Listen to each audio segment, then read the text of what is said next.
تا آخر این قرن شاید 3 الی 4 روز کار در هفته بیشتر نباشد. روزی 4 الی 5 ساعت کار بیشتر نشود.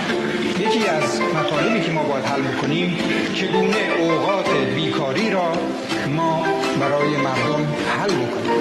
انسان یه هفته، 2 هفته، 1 ماه ممکنه که اوقات بیکاریش بخوابه، ولی بیشتر از این خسته میشود.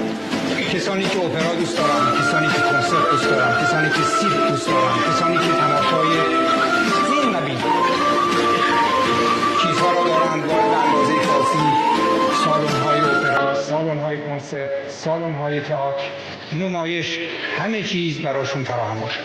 کسانی که ورزش میکنند و امیدوارم تمام کسانی که هنوز سن و سلامتی بهشون اجازه بدهد به هر طریقی یا در زیر سقف یا در فضای آزاد ورزش بکنند، باید این فضاها رو برای اونها فراهم کرد و این کار از حالا باید کرد.